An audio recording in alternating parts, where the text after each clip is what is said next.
आदाब, मैं आप सबका दोस्त खिज़र अहमद आप सबके सामने एक बार फिर से हाज़िर हूँ। आप सबके सामने आने की वजह है, मुंबई में कल रात में बाबा सिद्दीकी साहब का मर्डर हो गया, इंतकाल हो गया उनका। हालाँकि उन्होंने एक बहुत बड़ी हस्ती थे, बहुत अच्छे इंसान थे और पहले मिनिस्टर भी रह चुके हैं और एक बहुत बड़ी हस्ती थी। उसकी आसान मिसाल ये है कि शाहरुख खान और सलमान खान की जब लड़ाई हो गई थी और उनको मिलाने की कई लोग कोशिश कर रहे थे लेकिन नाकाम हुए थे।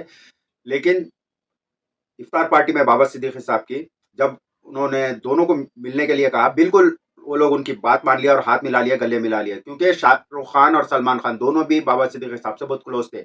उनकी बात सुन के उन लोग नहीं बोल के नहीं बोले, दोनों भी मिल लिए, उसके बाद से दोनों की दोस्ती हो गई। तो इससे पता चल सकता है कि वो कितनी बड़ी हस्ती थे। बहुत सारे काम अच्छे करे, उनको आज भी याद करते हैं। लेकिन मेन बात है इसके पीछे है कौन?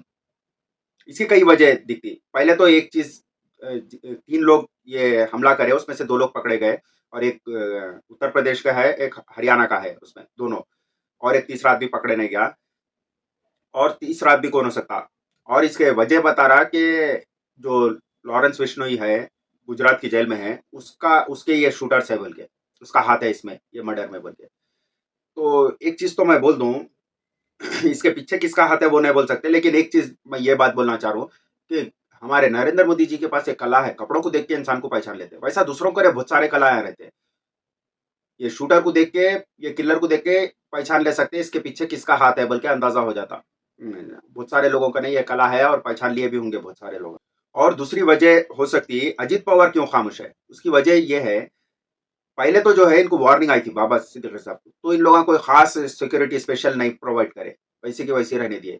क्योंकि महाराष्ट्र में 3 गठबंधन की सरकार चल रही, एक अजित पवार, एकनाथ शिंदे और बीजेपी।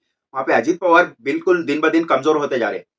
तो इस तरीके के हालात होने से अब पूरी पब्लिक की सिंपैथी क्या हो जाती बोले तो अजित पवार को हो जाती। तो ज़रा अपनी पार्टी बड़ी हो जाती बोल के उन्होंने खामोश है, कुछ भी नहीं कर रहे, कोई कार्रवाई की माँग नहीं कर रहे। अभी तक भूख हड़ताल पे बैठ जाना था अपना आदमी, समझ रहे? एक पार्टी छोड़ के आया सो जो है अपने पास आया उसके लिए कैसा भूख हड़ताल पे धरने पे बैठ जाना था उसको, उन लोगों को अरेस्ट करो जब तक हम हटेंगे बोल के नहीं। 2 जड़ तो निकल गए, एक उत्तर प्रदेश, एक हरियाणा, तीसरी कैसे भी निकल सकती, मध्य प्रदेश, गुजरात, कश्मीर कैसे भी निकल सकती वो जड़, समझ रहे? ये 2 जड़ तो निकल गए और क्या, ये इससे आसानी से पता चल रहा किसका हाथ है बोले जैसा अंदाजा हो जा रहा। लेकिन उन्होंने धरने पे नहीं, अपनी पार्टी को सिंपैथी मिल रही है, अपनी पार्टी बड़ी हो रही, बस वो चक्कर में। अरे जो अपने चाचा को, अपने रिश्तेदारों को, अपनी बहन को धोखा दे सकता, वो अपने पार्टी के आदमी के लिए क्या वो करेगा? थोड़ा और एक-एक बात, ये एक मुसलमान का मर्डर हुआ, कुछ नहीं होता आगे। हो सकता है वो शूटर्स भी थोड़े दिन में या कुछ टाइम में छूट जाएँगे और उन लोगों को भी फिर फूलों का हार-वार पहना के उन लोगों का इस्तकबाल करेंगे लोग। वो समझ रहे ना? वो देखिए कोई ज़्यादा टाइम नहीं चलता।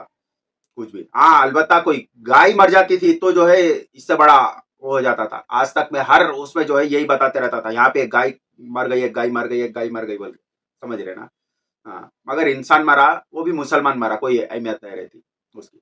अगर कोई दलित भी मरा तो कोई अहमियत नहीं रहती, समझ रहे? कोई भी जो है, ऐसा हाल है आजकल होके ये देश का। कौन-सी तरफ जा रहा देश, क्या हो जा रहा देखो, समझ रहे? अच्छे दिन तो दूर की बात, घटिया से घटिया दिन आ गए अब। देश के, वैसे चल रहे हालात।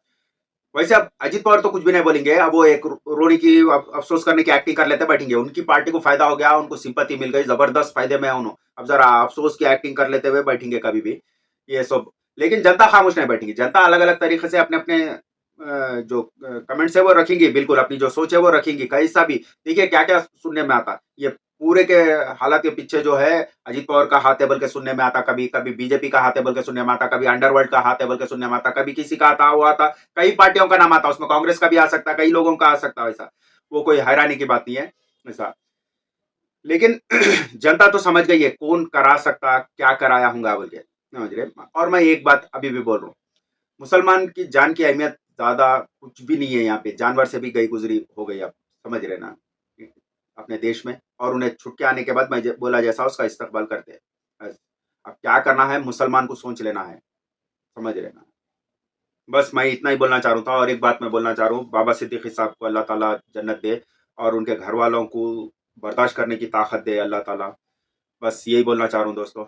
और एक बात मैं सबको बोलना चाह रहा हूँ, ये देश के जितने भी लोग हैं, आज और कल आप सबको मरना है, मेरे को भी मरना है, तुम्हारे को भी मरना है, हर किसी को मरना है, समझ रहे? चाहे वो राहुल गांधी रहने दो या नरेंद्र मोदी रहने दो, या फिर जो है अरविंद केजरीवाल रहने दो या अजित पवार रहने दो, सबको जाना है ये दुनिया से, समझ रहे? ऐसे काम करके जाओ, कुछ अच्छे याद रखना लोग, ना के जो है थूकना फिर मरने का, अच्छा हुआ मर गया बोल के, समझे? कुछ ऐसे काम करके जाओ तुम्हारे को।